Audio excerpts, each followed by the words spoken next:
ನಟಿ ದರ್ಶನ್ಗೆ ಬೇಲ್ ಸಿಗ್ತಾ ಇದ್ದ ಹಾಗೆ ಪತ್ನಿ ವಿಜಯಲಕ್ಷ್ಮಿ ಪೋಸ್ಟ್ ಮಾಡಿದ್ದಾರೆ, ಸೋಷಿಯಲ್ ಮೀಡಿಯಾದಲ್ಲಿ ಪೋಸ್ಟ್ ಮಾಡಿದ್ದಾರೆ. ಕೈಯಲ್ಲಿ ಹೂ ಹಿಡಿದಂತಹ ಫೋಟೋವನ್ನ ಶೇರ್ ಮಾಡಿದ್ದಾರೆ ವಿಜಯಲಕ್ಷ್ಮಿ. ಇನ್ಸ್ಟಾದಲ್ಲಿ ಭಾವನಾತ್ಮಕ ಪೋಸ್ಟ್ ಹಾಕಿದ್ದಾರೆ ವಿಜಯಲಕ್ಷ್ಮಿ.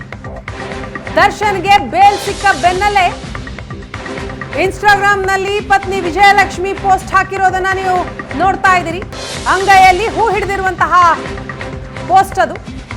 ದರ್ಶನ್ ಜಾಮೀನಿಗಾಗಿ ಬಹಳ ಹೋರಾಟವನ್ನ ನಡೆಸಿದಂತಹ ಪತ್ನಿ ವಿಜಯಲಕ್ಷ್ಮಿ ಡೇ 1 ನಿಂದಲೂ ಕೂಡ ದೇವಸ್ಥಾನಕ್ಕೆ ಹೋಗೋದು, ದೇವರಿಗೆ ಪೂಜೆ ಸಲ್ಲಿಸೋದು, ವಿಶೇಷ ಪೂಜೆಯನ್ನ ಮಾಡಿಸೋದು, ಹರಕೆ ಹೊತ್ಕೊಳ್ಳೋದು,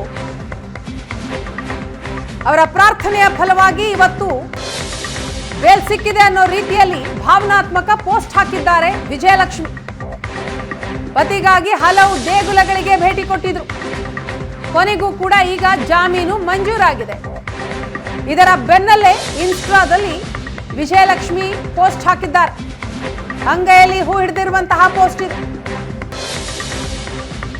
6 ತಿಂಗಳಿನಿಂದಲೂ ಕೂಡ ದರ್ಶನ್ ಅವರ ಬೆನ್ನಿಗೆ ನಿಂತಹ ಪತ್ನಿ ವಿಜಯಲಕ್ಷ್ಮಿ ಅವರ ಬೇಲ್ಗಾಗಿ ಪಟ್ಟಂತಹ ಸಾಹಸ ಅಷ್ಟಿಷ್ಟಲ್ಲ.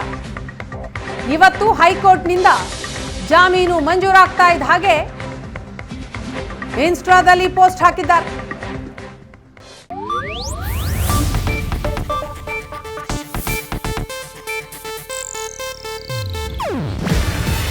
ಇದು ಏಷ್ಯಾನೆಟ್ ನ್ಯೂಸ್ ನೆಟ್ವರ್ಕ್ ಪ್ರಸ್ತುತಿ. ನೀವು ನೋಡ್ತಿದ್ದೀರಾ ಏಷ್ಯಾನೆಟ್ ಸುವರ್ಣ ನ್ಯೂಸ್.